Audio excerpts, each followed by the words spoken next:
अगर आप भी लेना चाहते हैं देश दुनिया की तमाम जानकारी तो आज ही सब्सक्राइब करें हमारे चैनल को। साथ ही नीचे दिए बेल आइकन को जरूर दबाएं ताकि हर अपडेट आप तक पहुंच सके। नमस्कार, न्यूज नेटवर्क और आप सभी का स्वागत है। असम चुनाव को लेकर भाजपा और कांग्रेस की तैयारियां जोर शोर से जारी हैं। इस बीच कांग्रेस ने ऐलान किया है कि असम में अगर महाजोत यानी महागठबंधन सत्ता में आता है तो सरकारी नौकरियों में महिलाओं के लिए 50% आरक्षण सुनिश्चित किया जाएगा। एक प्रेस वार्ता को संबोधित करते हुए अखिल भारतीय महिला कांग्रेस की प्रमुख सुष्मिता देव ने कहा कि कांग्रेस के नेतृत्व वाला गठबंधन महिला और युवाओं के उत्थान पर अधिक ध्यान देगा। उन्होंने कहा, जब महागठबंधन सरकार बनाएगा तो हम महिलाओं के लिए 50% आरक्षण लागू करेंगे। जो हम सबसे पहले करेंगे उनमें से एक यह है। सुष्मिता देव ने कहा कि कांग्रेस और महागठबंधन जवाबदेही तथा नौकरी की गारंटी में यकीन रखता है। उन्होंने भाजपा के नेतृत्व वाली राज्य सरकार की सीधे लाभ स्थानांतरण से संबंधित विभिन्न योजनाओं पर तंज कसते हुए कहा, असम की महिलाओं और युवाओं को खैरात नहीं चाहिए, वे नौकरी के मौके चाहते हैं और राज्य की अर्थव्यवस्था में योगदान देना चाहते हैं। देखा जाए तो राज्य की सत्ता में वापसी को आतुर कांग्रेस जनता से तमाम वादे कर रही है। ऐसे ही लुभावने वादों की कड़ी में अपने हाल के असम दौरे के दौरान प्रियंका गांधी वाड्रा ने कहा था कि कांग्रेस अगर असम में सत्ता में आई तो संशोधित नागरिकता कानून को निरस्त करने के लिए नया कानून लेकर आएगी। प्रियंका गांधी ने तेजपुर में एक जनसभा में कहा था कि यदि असम में कांग्रेस की सरकार बनती है तो लोगों को 200 यूनिट बिजली मुफ्त दी जाएगी और चाय बागानों में काम करने वालों की न्यूनतम दिहाड़ी बढ़ाई जाएगी।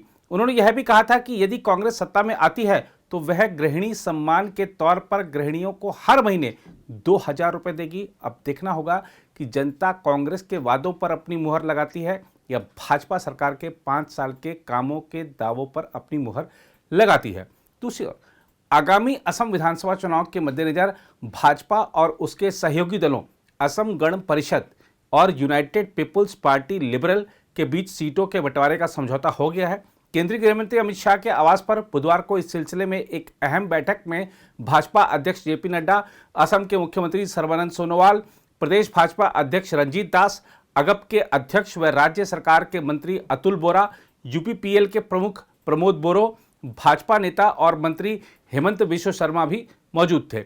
बैठक के बाद शर्मा ने ट्वीट कर बताया था कि असम गण परिषद के अध्यक्ष अतुल बोरा, बोडो क्षेत्रीय परिषद के प्रमोद बोरो सहित वरिष्ठ नेताओं के एक प्रतिनिधिमंडल ने अमित शाह और नड्डा से नई दिल्ली में मुलाकात की।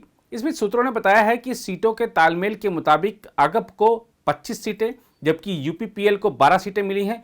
पिछले विधानसभा चुनाव में अगप को 14 सीटों पर जीत मिली थी। यूपीपीएल भाजपा के साथ गठबंधन का हाल ही में हिस्सा बनी है। फिलहाल विधानसभा में उसका एक भी सदस्य नहीं है। वर्ष 2016 के विधानसभा चुनाव में भाजपा को 60 सीटों पर जीत मिली थी। हम आपको बता दें कि असम विधानसभा में 126 सीटें हैं। पिछले चुनाव में बोडोलैंड पीपुल्स फ्रंट यानी बीपीएफ ने भाजपा और अगप के साथ गठबंधन में चुनाव लड़ा था और उसने 12 सीटों पर जीत दर्ज की थी।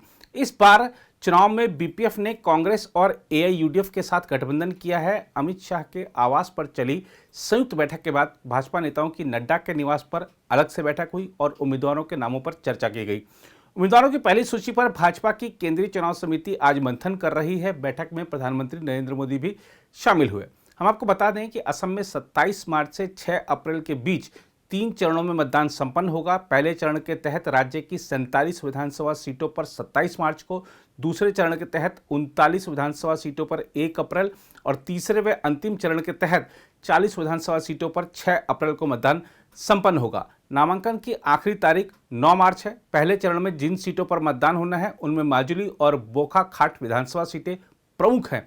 सोनोवाल माजुली से जबकि अगप के बोरा बोका खाट से विधायक हैं। इस बार असम में भाजपा को अपनी सत्ता बचाने की चुनौती है।